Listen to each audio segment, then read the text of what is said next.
Guys, it is great seeing you. It's been a little while since the last time we've seen each other, and it's great to know that you guys are getting some new music out there.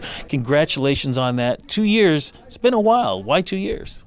We thought maybe we would take longer than 2 years. I thought maybe we should spend 2 years making a record, but songs started to show up as maybe being really good. And when that happens, you have to embrace it. And so we just finished kind of what we started sooner than we thought. And here we are.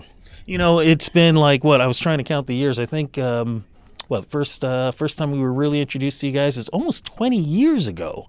And the landscape has really changed. You got a lot of artists out there that you guys have influenced. Like, I always think of American authors. When you think about the bands who are out there now that have kind of followed down your road, I mean, how does it feel knowing you've influenced a lot of groups out there?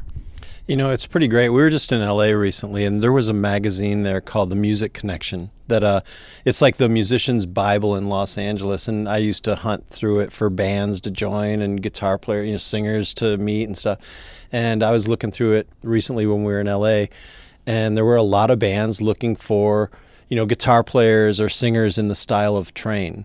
And it's kind of flattering that, and you'll hear like ukulele on TV commercials a lot after Hey Soul Sister came out, and it's flattering. It's nice that people seem to be listening and digging what we're doing. And you know what? And you just said it with Soul Sister. I mean, your songs are still played, and it still sounds fresh. What's the secret for you guys, man, to be able to do that? I don't know the secret, but I'm probably going to end up being a DJ because everybody else is. I saw this great Instagram the other day of like this lady was laying on the ground. Somebody goes, "Is there a doctor?" This is in the future. And then there's a whole line of people. No, sorry, I'm a DJ. Me too, DJ. But I don't know what keeps it fresh, man. I'm just stealing from young kids now. So it's like a back and forth thing happening. We stole from Zeppelin and David Bowie in the beginning. 20 years later, we're stealing from whoever the youngest and coolest is. I don't know. Well, now they're gonna have a chance to steal some more because you guys have been working on a new album. Talk about that, please. Yep, Bulletproof Picasso comes out September 16th, and we're really proud of it. It's a great. I think it's one of our best batches of songs that we've put together on one record. And Butch Walker produced the record. He also produced the last album, and it was great to work with him again. And we're really excited to go out and start playing these songs on tour. Now, of course, the single is Angel in Blue Jeans. When you've got so many hits, how do you approach new music? I mean, I had a chance to hear the new single, love it. It's Train. But when you've got all that other music going on that you've done in the past, you've got all these new artists, how do you approach something like this?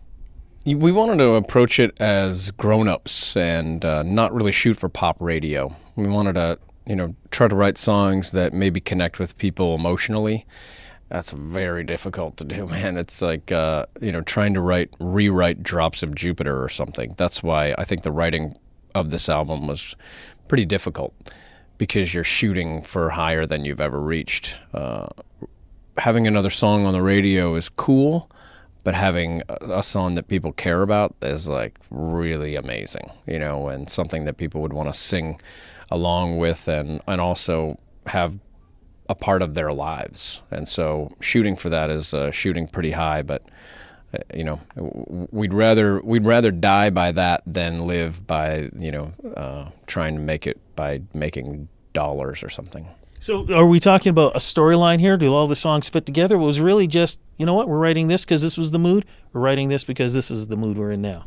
It's interesting. I think, all of our albums past and including this one have ended up with like a common thread or a common theme. And I think a lot of that is just like lyrical stuff, like maybe where Pat's at in his life at the time he's writing these songs, But, our records have never been like the same type of music throughout. Like I feel like we'll do a ballad, we'll do an up-tempo song, like maybe even a country flavored tune. Like we kind of just write in whatever style we feel like playing and that sounds good to us. And then when we put the collection together on an album, there does seem to be a thread.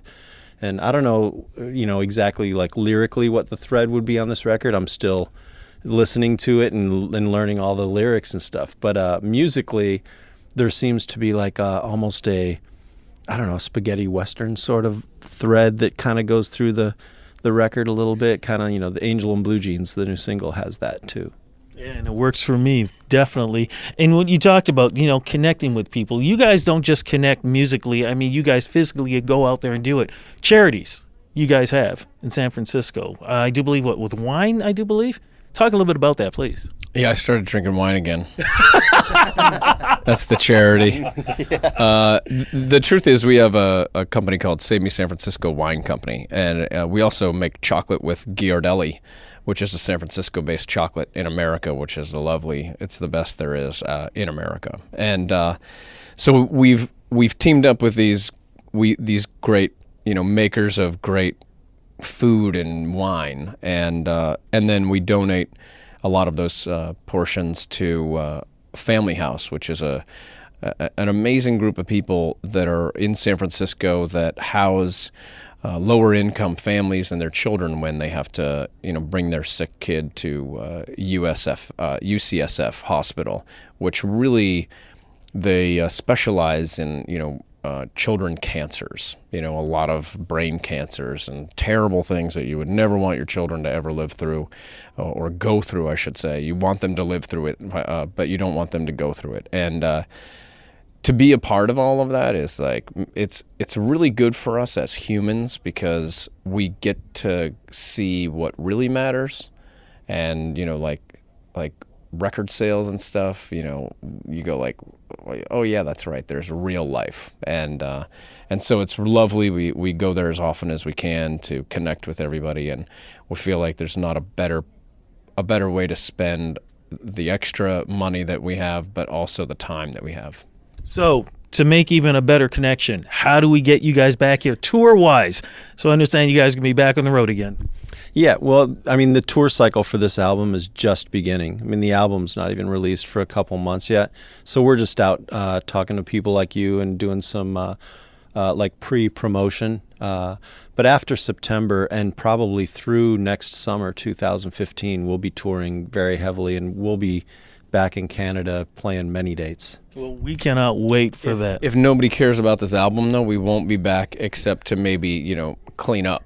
If you need some help cleaning up around here or whatever, Look, man, look. Jobs, lawn work, whatever. I got a garage that you could clean out if you need to do that. Yeah, I will see how this record goes, but there's a good chance I'll be back just to clean out your garage. Put it this way, I don't care how I want the record to go well, but either way, you're coming to my house to clean up. Okay. I hate that, but I'll do it. Guys, thank you so much. It was great seeing you again. Go, man. You too. Thanks.